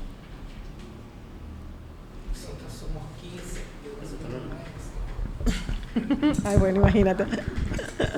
Brenda, mira, de toda la información interesantísima que nos compartiste, además de las muy importantes precisiones conceptuales que hiciste, yo me quedo con estas, ¿no? Porque es una mezcla entre que no las comprendo y que me sorprende mucho, porque estamos en plena, es decir, estos son datos de Naciones Unidas de 2022, ¿no? Según dice allí, es decir, en plena tendencia a la baja, que es donde me parece que estamos todavía, y sin embargo ellos proyectan aquí como, o sea, todas las gráficas te describen como un cierto efecto rebote, ¿no? Una recuperación de todos los indicadores, total de población, por edad y nacimientos, ¿cierto? ¿Cuáles son los criterios? O sea, ¿puedes compartirnos un poco de cuáles son los criterios que utiliza Naciones Unidas para proyectar este comportamiento? Sí. Naciones Unidas se basa en las tendencias pasadas, es decir, tú haces, hay mucha cocina, en proyecciones de población hay mucha cocina de estadísticas, porque está por un lado fecundidad, que son todos los nacimientos por edad de la madre, está la mortalidad según edades, se hacen las tablas de vida, la esperanza de vida, y está otro componente que es muy difícil de medir, que son las migraciones. Lo que podemos estimar con mayor precisión viene de las estadísticas vitales, que son nacimientos y defunciones, que son los registros civiles. Ahora, las migraciones no podemos predecirlas, ¿ok? Entonces, hay modelos matemáticos, aquí Naciones Unidas lo hace, o bien proyecciones por componentes o proyecciones probabilísticas, esas son las dos maneras. Y en esas proyecciones lo que se busca es seguir la tendencia de todas esas estadísticas de defunciones y de nacimiento. Y tenemos, por lo general, ellos calculan por lo general 3 escenarios. Uno muy bajo, imagínense que la fecundidad caiga, que realmente las mujeres, bueno, por ahora, cada vez que voy comienzo una clase pregunto, ¿cuántas de ustedes quieren tener niños este año, o los próximos 2 años, o los próximos 5 años? Nadie. Y tengo, como los últimos 10 años, la misma respuesta, nadie. Hombres y mujeres. Y también quiero medir la intención, porque una cuestión es la intención de tener, y otra cuestión es tener. ¿Cuántos ustedes creen que quisieran tener ustedes en los próximos 10 años? La intención es casi que igual a lo que ellos responden. Entonces, esas tendencias se basan en esos registros vitales. ¿Qué pasa? Que ellos tienen una precisión, de allí la importancia de los registros vitales en nuestro país, de esas planillas que se llenan al nacimiento, de todos los registros en defunciones, por edad. Eso es bien importante porque nos permite unas mejores proyecciones. Pero entonces, ¿qué hacen con la migración? La migración tienen que estimarla a través de todos los países que envíen esa información, o a través del país propio que envía la información. Y ven el escenario de lo que posiblemente que puede pasar. Entonces, ellos han establecido estos escenarios. Hay algo que se llama metadata, que es la explicación de todos esos escenarios. Por ejemplo, la sombra es el techo y el piso. Entonces ellos ven, ustedes miran el piso, si miran aquí, este piso, porque tienen escenario alto, escenario tendencial, la línea, y escenario bajo. Este piso estaría tomando en cuenta la gente que se fue, pero recuperándolo un poquito. Es decir, que seguiría la tendencia. ¿Te das cuenta? Y este piso, la línea es como que si no hubiese pasado nada. ¿Ok? Ahora bien, en esas metadatas ellos no explican por qué crearon estos escenarios de recuperación habría que preguntarle a Naciones Unidas cómo creen que va a recuperarse estos escenarios tan pronto. Incluso en unos gráficos que le mostré del 2023, fíjense, estos son Naciones Unidas. Ellos ya estimaban que para el 2023 había regresado la población. Lo que yo trato de mostrarles allí no es decirle que regresó la población, porque ustedes no vieron a la gente regresando, pero es decir, o sea, a qué punto Naciones Unidas, que es un ente oficial, tiene una falta de información también. Y a qué punto nosotros necesitamos tener información en el país. Porque lo que pasa con la falta de información es que si el ente oficial del país no dice cuál es la estadística, cualquier persona dice lo que crea conveniente y hay muchos que se lo creen. Y fíjense, Naciones Unidas allí se ve que es una estimación que no la atinaron. Claro, todas las estimaciones son estimaciones, o sea, si uno no es una predicción, me refiero, no hay una altísima probabilidad de que pase, son estimaciones, y sobre todo el tema de migración, uno no sabe cómo. Mira, ahorita las tendencias se iban todos para Perú, ahora todos están dejando Perú, ahora se van, mira, pero es que Uruguay abrió las puertas, entonces nada más el perfil de jóvenes se va para Uruguay. Al principio se iban todos para España y entraron porque tenían la doble nacionalidad, y ahora se ha estabilizado la llegada a los países europeos. Entonces, hasta el 2016, América Latina no tenía migrantes venezolanos. Mira, Colombia tenía 100 y pico mil de inmigrantes de todo el mundo. Perú no tenía ni siquiera 8.000 venezolanos. Entonces, claro, todas esas tendencias se mueven en función de las políticas migratorias de los países. En lo que empiezan a salir los venezolanos y empiezan a ponerle visa, pues, por supuesto, la tendencia, los flujos se van. Hay unos estudios en Uruguay bien interesantes que siguen las tendencias de la migración por Facebook. Hacen un análisis de Facebook diario para ver por dónde van, o sea, para dónde van a los migrantes, dónde van a llegar. ¿Sí? ¿Sí? Sí, un seguimiento en la Universidad de la República. Entonces hacen ese tipo de información. Ahí, miren, con este tema de la migración es tan incierto todo que hay que utilizar todos los medios para poder estimar, pero estamos muy lejos de conocer realmente qué es lo que pasa. Porque en esos estudios podemos utilizar muy buena tecnología, podemos hacer seguimiento por Facebook, pero yo me pregunto, ¿acaso el migrante de a pie, que pasa por esos puntos fronterizos porque no tiene otra manera, ustedes creen que tiene Facebook? O sea, yo me pregunto a ver si tiene teléfono. Yo me pregunto a ver si esas familias, algunas de ellas tienen teléfono. ¿Se pueden cuantificar esas familias? Entonces, todos ellos, o sea, por donde lo vea, uno tiene que pensar en que no es realmente tomárselo como que esto es, o sea, vamos a pensar, porque el machine learning, perfecto, mira, las estadísticas tradicionales no están de moda y tal, ahora vamos a buscar otro tipo de información. Sí, pero nosotros estamos en una región que tiene muchísimas desigualdades y que no es como otras regiones que todo el mundo tiene un teléfono para hacer seguimiento. Entonces, muchas de esas cosas hay que tomarlas en cuenta.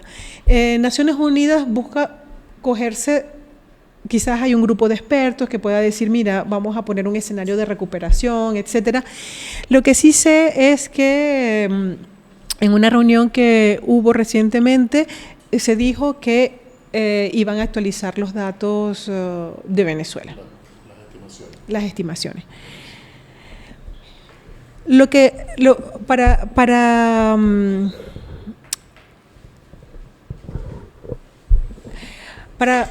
dar una respuesta precisa de cuántos migrantes nosotros tenemos, que también hay que establecer una diferencia que se me olvidó. Una cosa es nacidos en Venezuela y otra cosa es migrante venezolano. ¿Okay? Y esa conceptualización trae ruido y borrosidad en la medición también. Ok, lo que nosotros necesitamos para saber cuántos migrantes hay en el exterior, fuera de Venezuela, es un censo de población tradicional. Tradicional significa ¿qué? Lo que no se hace en otros países porque están muy avanzados tecnológicamente, es cierto, pero dada nuestra condición en este momento, con esta situación migratoria, el censo tradicional es lo mejor. ¿Por qué? Porque es paralizar el país un solo día y hacer un censo de hecho, no de derecho. Hay dos tipos de censo, de hecho y de derecho. Hay algunos países que lo hacen de hecho y otros de derecho. Ellos tratan de, Naciones Unidas, el CELADE ha tratado de convencer a muchos países que todos sean de derecho. ¿Cuáles son los censos de derecho? Y llega, ¿cuántos habitantes vienen aquí? Y bueno, todos tienen derecho a ser censados en función de la persona de referencia. No jefe de hogar, ese es un término que no debemos utilizar porque después las jefas de hogar no se manifiestan. Persona de referencia. Entonces, allí dicen las personas que están, aunque no estén. ¿Ok? Quizás nosotros podemos decir, bueno, las personas que no están aquí, pero viven aquí. Ok. Pero lo que nosotros necesitamos para tener exactamente cuántos venezolanos estamos y cuál es nuestra estructura es de hecho. Usted llega, ¿cuántas personas hay aquí? 3. Las 3 personas me dan la información y yo lleno el censo, el instructivo, el cuestionario. ¿Ok? Así podríamos saber con un grado de, claro, con una alta cobertura, que el INE tiene la manera de alcanzar una alta cobertura, un censo de hecho que no se ha hecho en Venezuela durante muchísimo tiempo, porque Venezuela hace, como la mayoría de los países latinoamericanos, un censo de derecho, que es lo que debería ser, porque ahora los censos no son un solo día, etcétera, y pues la gente puede estar viajando o trabajando en otra región, etcétera, y tienes el derecho de estar censado. Eso estoy completamente de acuerdo. Yo estoy completamente de acuerdo con los censos de derecho. Pero dada la situación venezolana, un censo de hecho tradicional de un solo día, yo creería que es una solución. No sé qué opina la profesora Patricia Ñañez, que ella es mi maestra y tiene mayor experiencia en esto. El 90 fue ese de la gente del INE y de la casa. Sí. No sé si en el 2011 también. En el 2011 sí. Pero, exacto. Ya no se hace. Fíjense, en el 2011 el profesor Elías El Yuri me convocó y me dijo, mira, vamos a dar una conferencia, y la dimos en la Universidad Católica Andrés Bello para mostrar la importancia del censo de población. Todas estas preguntas del censo de población son preguntas que son discutidas con CELADE porque la gran mayoría son preguntas armonizadas con todo el resto de los países para que exista una comparabilidad. Entonces dimos esta conferencia y alguien decía allí, claro, lo que pasa es que los censos de población son extremadamente caros. Y yo respondí, bueno, pero más caro le sale al país no saber dónde invertir el dinero, a quién dárselo, o sea, dónde están los problemas, quiénes somos, cómo vivimos, dónde estamos, cuál es nuestro nivel educativo, cuáles son las personas que tienen discapacidad. Sale muchísimo más caro no saber sobre nuestra población y sobre las políticas públicas, a dónde van dirigidas, que invertir en un censo. Con esto quiero decirles que yo no me atrevo a dar ninguna cifra de cuántos venezolanos hay en el exterior.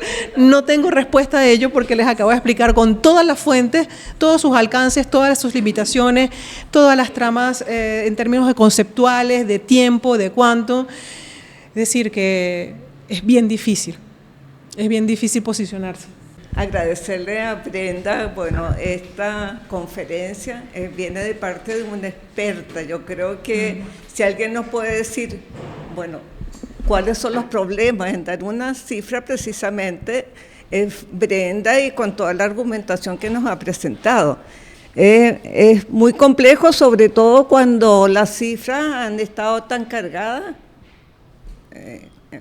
para Venezuela, pues, por distintos motivos, entre los cuales la cifra de migración implicaba también una erogación de los organismos internacionales a los países receptores. Es decir, eso complica mucho la situación y las estimaciones, sin tomar en cuenta, digamos, la carga política que tenía la misma interpretación dentro del país. Pues. Por lo tanto, creo que la argumentación que nos da es muy completa y ¿qué podemos decir? Que la emigración es un problema importante para Venezuela, que es diferente de acuerdo a la historia que nos mostraba, es de una magnitud apreciable y que tenemos que considerarla en la definición de las políticas. Eso también está clarísimo, y debemos a tener el censo, ojalá lo tengamos pronto, de acuerdo a la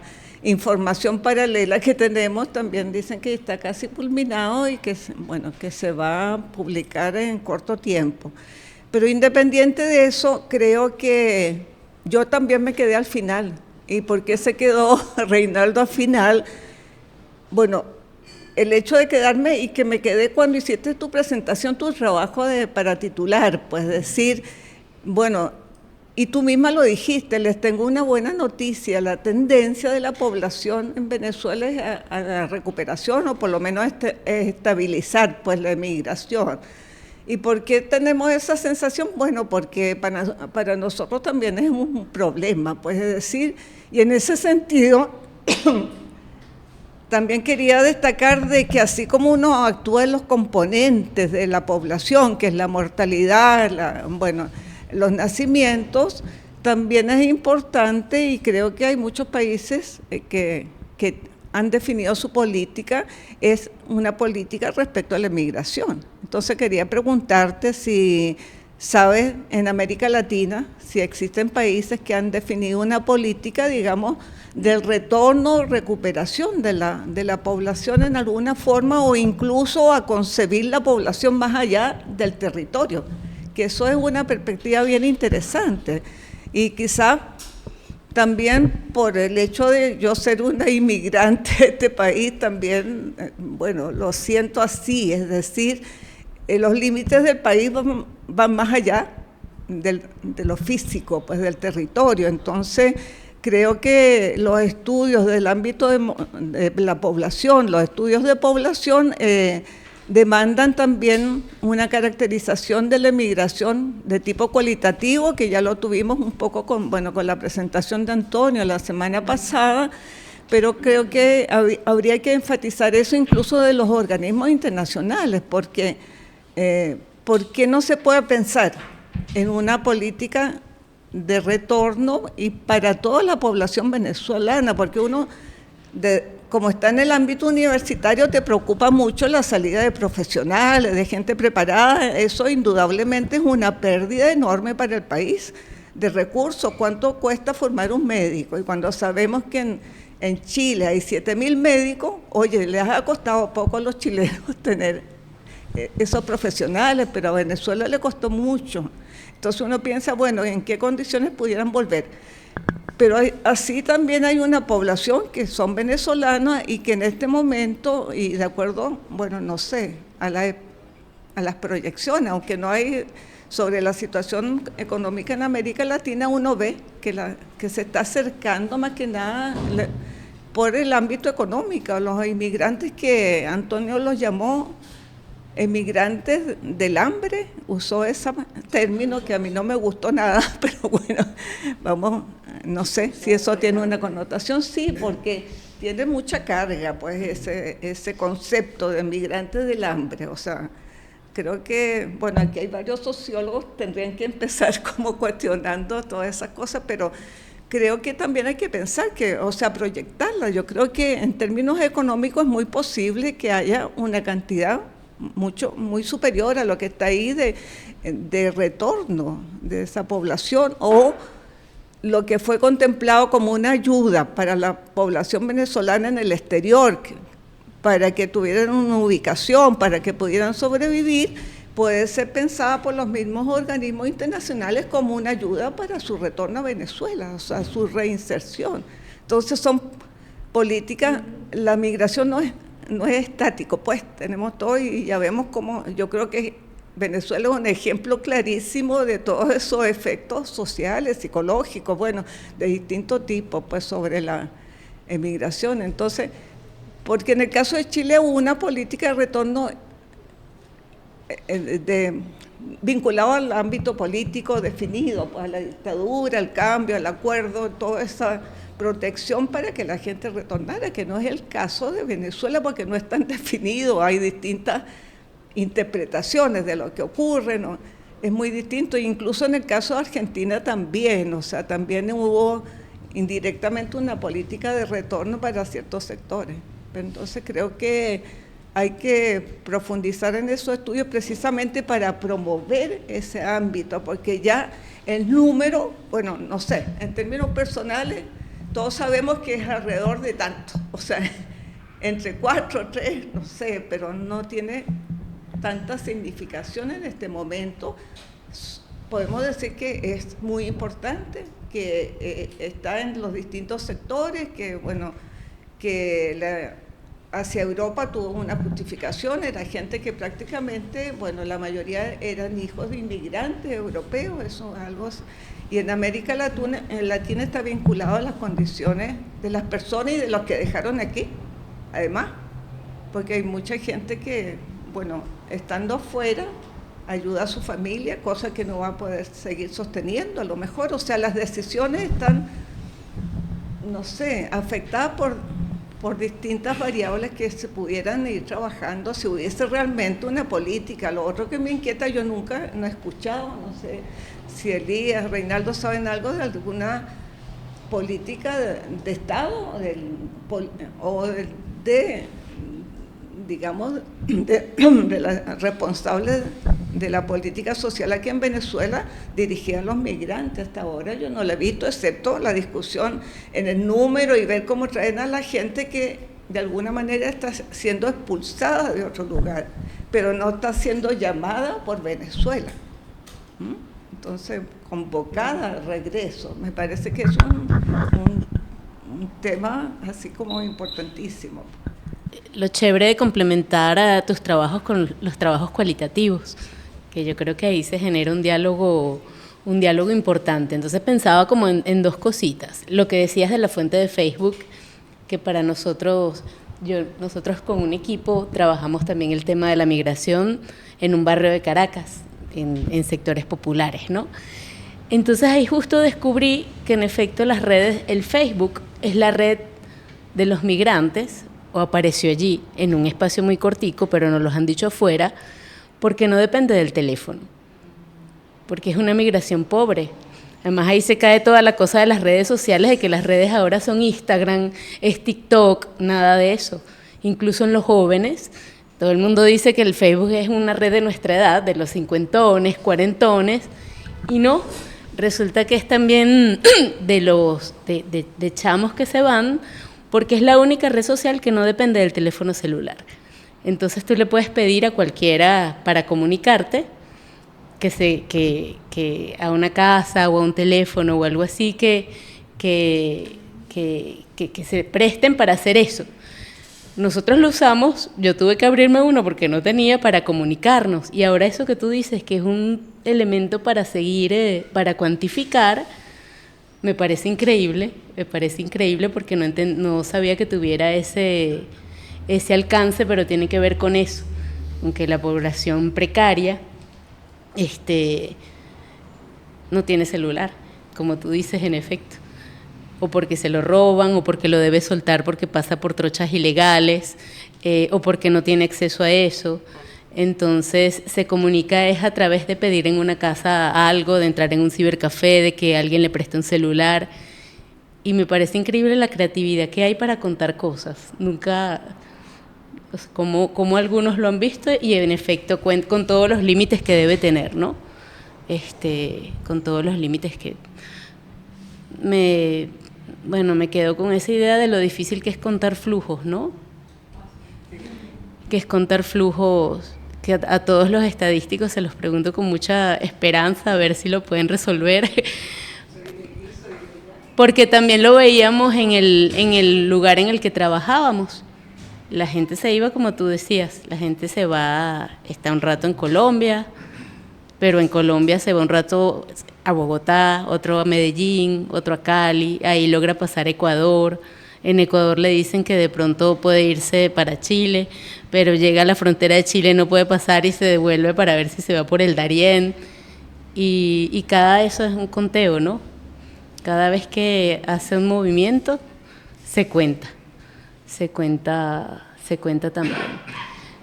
Y el tercer dato vinculado a eso, la tercera pregunta o inquietud, no sé cómo decirlo, pero me pareció que diste una pista muy interesante, es que ese tipo de migración que está moviéndose, eso es una dificultad estadística fuera, pero no para nosotros, porque el hogar queda.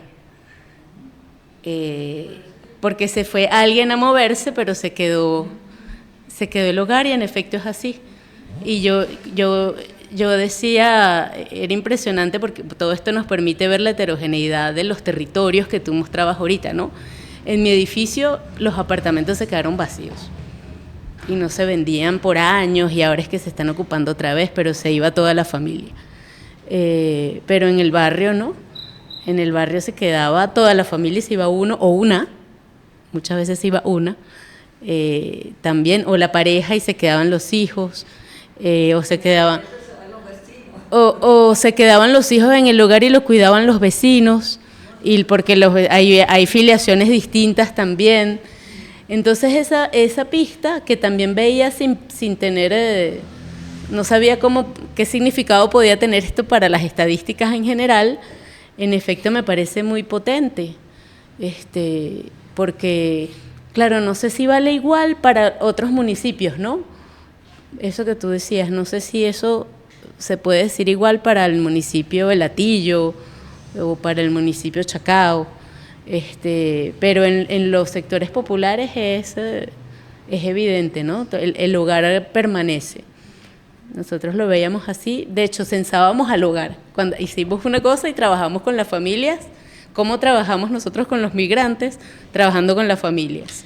Y trabajando con las familias nos dábamos cuenta que los migrantes iban y venían en un año muchas veces, o varios se iban, ¿no? Entonces eso es un dato que quisiera que discutiéramos después, porque me parece muy chévere, o que profundizaras más en eso.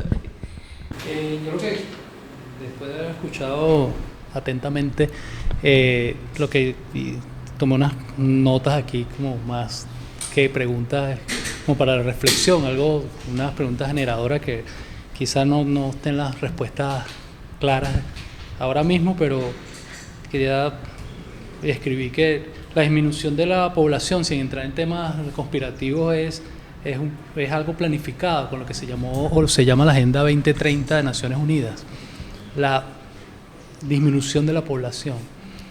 Luego, el crecimiento del capitalismo o la industrialización en algunos países es generador o es estimulador de migraciones o de grandes migraciones.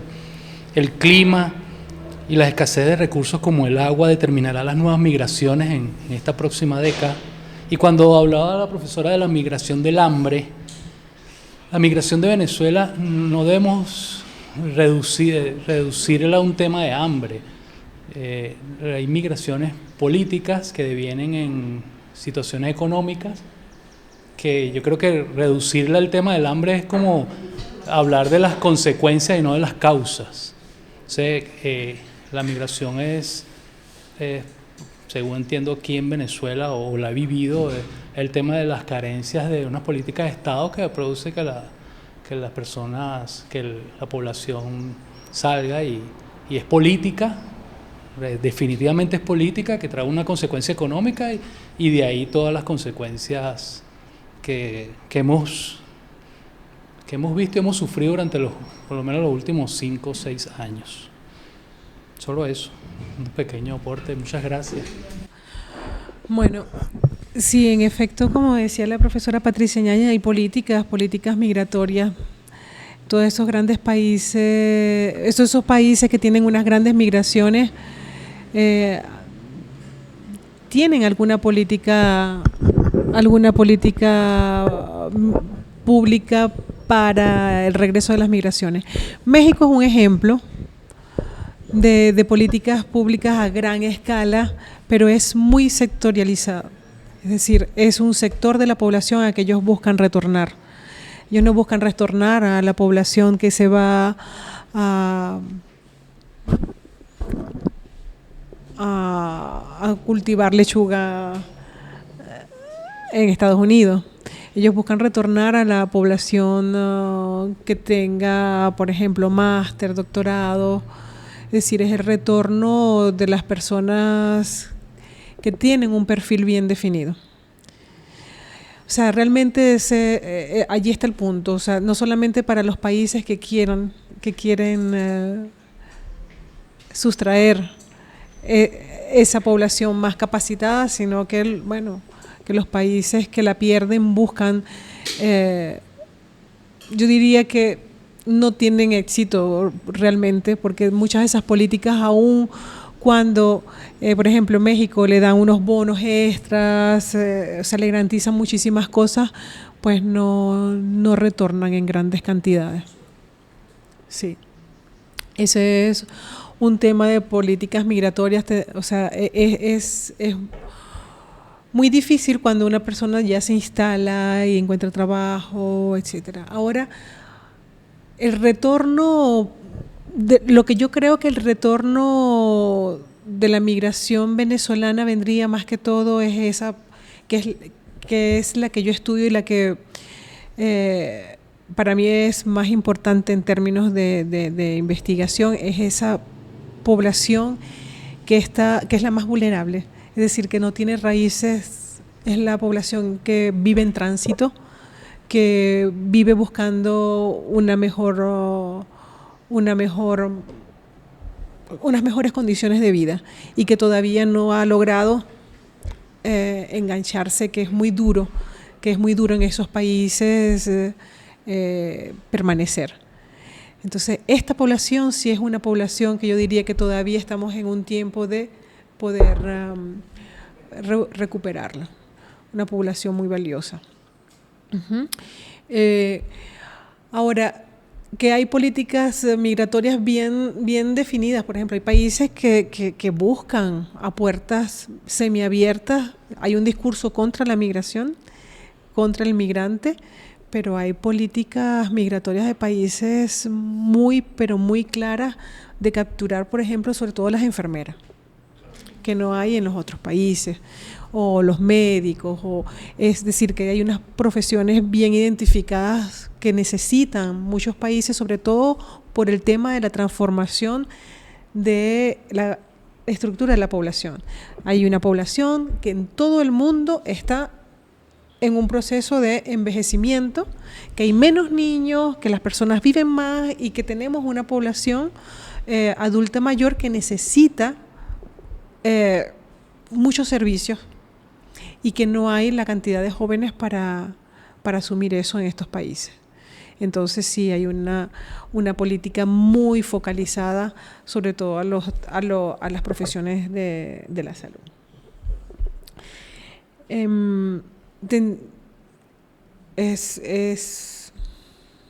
Necesitamos que el gobierno piense qué políticas migratorias tendría que lanzar para atraer de nuevo a esta población y políticas migratorias que abarquen a diferentes poblaciones, ¿okay? No solo la población que necesitamos para el desarrollo del país, toda la población venezolana debería tener las condiciones de poder retornar. Pero bueno, las migraciones es un tema que desde que el mundo es mundo hay migraciones, o sea, tampoco que Venezuela es el único país con estas condiciones, y cada día más tenemos, yo diría, un aumento de migraciones en todos los países. O sea, las nuevas tecnologías y los nuevos trabajos que se están generando están creando unas oleadas migratorias impresionantes. O sea, ya la gente puede vivir en un país, trabajar en otro país, es decir, que yo lo que pienso de ver todos estos conceptos de Naciones Unidas, todos esos manuales, etcétera, hay que repensar todos esos conceptos que ya están desfasados. O sea, la realidad ha superado esos conceptos. ¿Por qué? Porque ¿cómo definir ahorita, por ejemplo, una persona que viva un año en un país, un año en otro país, que las hay? O sea, bueno, sí, es migrante porque cumplió el año, pero hay personas que pasan 2 años en un país, hay personas que trabajan 1 año en una empresa, hay otros que están en un barco petrolero durante 2 años, y así sucesivamente. Es decir, que hay una serie de situaciones migrantes que sobrepasan los límites de esos conceptos tradicionales de migración que podemos encontrar en la actualidad. Ahora, el tema de Facebook, sí, es cierto lo que dices, que el Facebook no es el único que está atado al teléfono, pero tenemos que tener cuidado cuando hablamos de estos temas migratorios, tomando solamente las tecnologías, porque nosotros sabemos que no todas las personas tienen acceso a las redes, a internet, a tecnología, y allí yo diría un cuidado máximo, porque estamos excluyendo a los más vulnerables. O sea, estamos desdibujando, invisibilizando la población más vulnerable de toda la población migrante. Entonces, ojo con esto.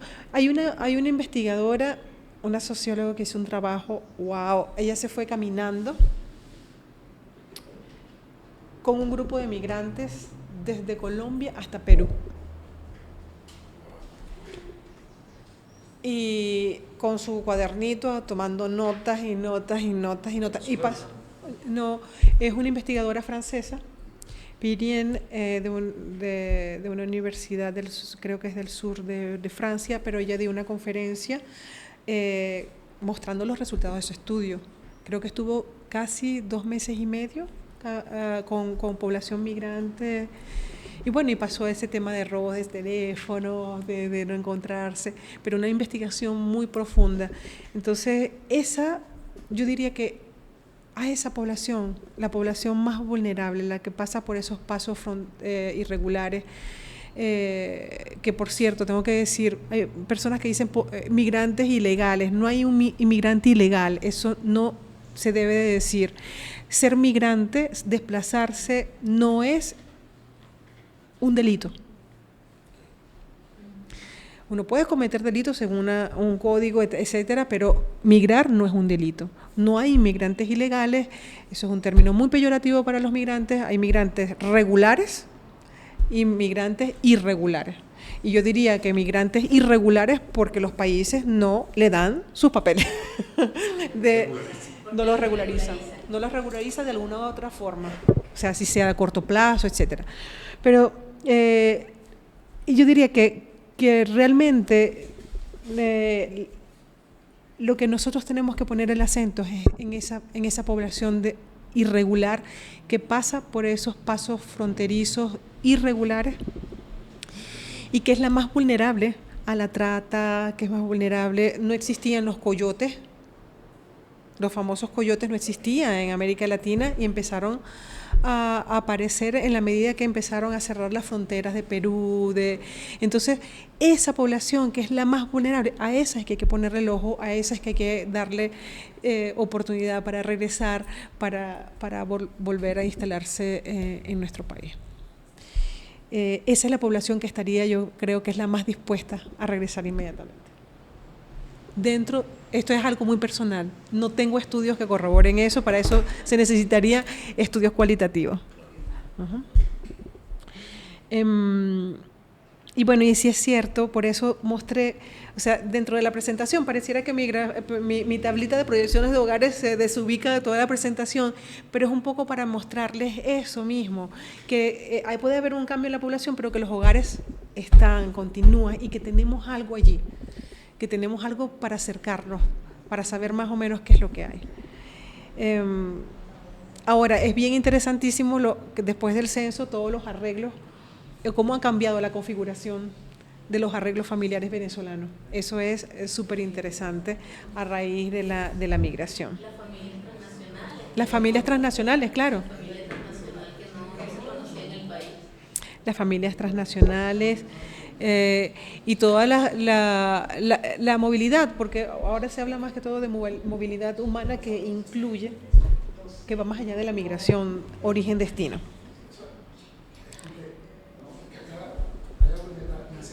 Ajá. Constituir como un hogar, que estén dos hermanos ahí menores, que los ven los vecinos, Sí. eso se puede llamar hogar, bajo un concepto de estudio sociológico, jurídico, concepto de familia que conocemos tradicionalmente. El que nos quedemos dos menores, cuidados por los vecinos, eso es un hogar. Me genera ruido en ese aspecto, pues. Ojo, si vamos a ver el hogar como la estructura, la infraestructura que va a quedar, entonces no ha habido migración, pero si realmente se quedan dos niños, ¿cómo decir eso que se quedó el hogar? Cuando se fueron los dos padres, lo que se constituye en la principal célula de la familia. Entonces, ese concepto, ¿cómo lo manejan ustedes desde la visión? Sí, el censo de población, todos los censos de población de América Latina tienen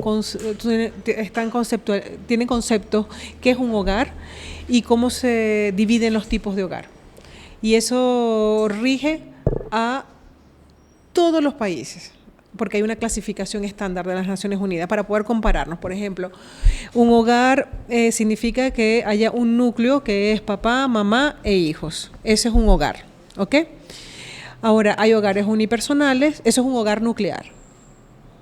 Y hay una teoría de nuclearización que no se dio, está desmontada porque es en el cambio de los hogares del contexto rural, como vivíamos antes, que vivíamos varias generaciones, el cambio de ir de lo rural a lo urbano, se creía que todas las familias iban a ser nucleares, pues está desmontada esa teoría. Cada día más hay una diversidad de arreglos familiares.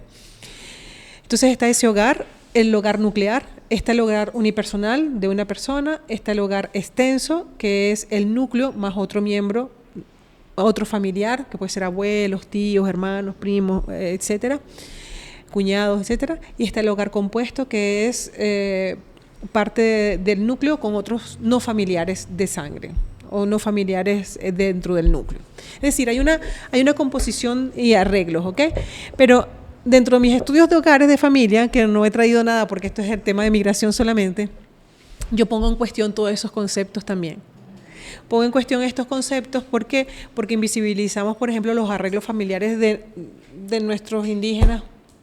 O sea, ellos tienen que entrar allí en hogares extensos, aunque no sean, pero tienen que entrar allí. Es decir, son conceptos que vienen, que realmente los definió Laslett en un momento de tendencias de lo que pasaba en Europa, y esos conceptos se han han tenido una utilización transfronteriza a lugares donde realmente estos conceptos no nos definen. Entonces, si bien es cierto que necesitamos una comparabilidad internacional, en el censo tenemos que preguntarlos eso y conformar eso para compararnos con otros, sí es cierto, pero no podemos dejar de preguntar nuestros arreglos familiares según nuestra cultura, según nuestros arreglos venezolanos. Eso es lo que se debería hacer. Ahora, esos mismos conceptos tienen una gran limitación, porque se crean nuevos arreglos familiares en la medida de que hay unos cambios en nuestra realidad. Por ejemplo, la migración. La migración de venezolana deja muchos, lo que se dice, abuelos con nietos. Entonces, esos hogares, en términos conceptuales del INE y de Naciones Unidas, sería un hogar, podría ser extenso, ¿ok? Pero en realidad eso debería de tener otro concepto por el mismo tema de la migración. Y también estas definiciones de hogares invisibiliza muchísimo los hogares más vulnerables. Hogar nuclear entra, por ejemplo, en los hogares donde están las mamás con sus hijos. Eso es un hogar nuclear para ellos.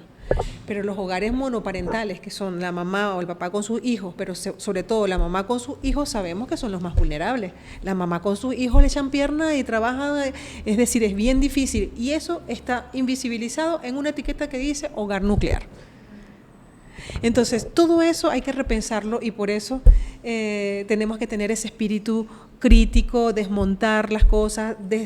Es como que de lo bordado, como decía Andrés Eloy Blanco, ahora que me recuerdo en mis noches de poemas, desbordarlo hasta llegar hasta el hilo. Es decir, hasta el hilo de nuestra esencia, de qué es lo que nosotros somos. Y si bien es cierto, tenemos que cumplir con organismos, con compromisos internacionales, sí, los cumplimos. Tenemos que compararnos entre países, sí, lo cumplimos, pero ¿dónde está nuestra partecita que nos identifica a nosotros y cómo podemos decir, mira, estos son nuestros arreglos, estos son nuestros conceptos, esto es lo que nosotros somos como venezolanos? Eso nos hace falta. No lo tenemos. Y hacemos nuestro censo y no nos identificamos. Entramos en la camisa de fuerza de esos conceptos.